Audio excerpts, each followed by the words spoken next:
the mother of success is repetition. So the more you do something, the better you get, the sharper your eye becomes. You start seeing things, you start touching hair differently.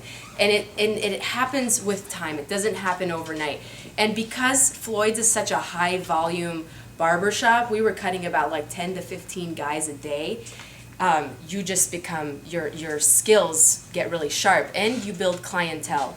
When you are fresh out of school, you don't have anyone. I mean, I had my clients from school follow me, but that was only like 6 of them. That's nothing. So working at Floyd's, I accumulated over 150 dudes. And so I recently started my own business. So now I'm renting my own chair in Venice, and I'm operating as Anna's Hair Lab, and it's pretty cool. It's the dream for me. Tissues, he just put it on and then Was it a big one? It was like a small one, but like that big, but it's Yeah. like bled a lot. Yeah, well, moles and skin tags, they bleed a lot. It's not dangerous to cut it off. I mean, a mole, yes, but a skin tag, not so. You do them a favor. You're like, oh, you don't have to go to the dermatologist. It is expensive. I've had them removed. I'm like, really? You want $300 for that?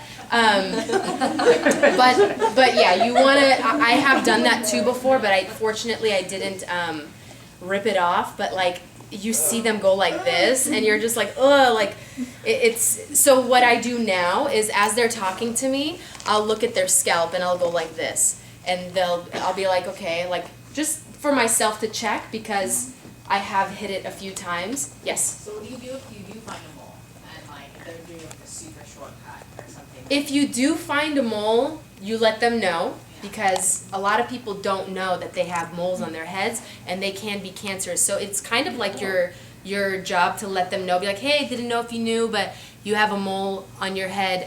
One of my good mates, she found a mole on a girl's head, and she told her about it. Turned out to be a cancerous mole, so she had it removed. So you're the one in their scalp, so let them know. And also, if they already know about it, be like, are you cool with it being exposed? I have a guy that has a mole this big on the back of his head, and he always wants a 1 fade. And I'm like, hey, did you know that there is a planet on the side of the planet? If so, do you still want it to like go tight? And most of the time they're very aware of what they have on their scalp, but sometimes they don't. But you can clip it and it can hurt though, is what you were saying. Like, can you like? You have to kind of work around it. You do. Yeah, and some guys are self-conscious about it, so like they'll want a little bit of hair to cover it, but some guys don't care, so you have to like just fade around it and make sure you don't rip it off. So that's the only thing, just be careful. Yeah. So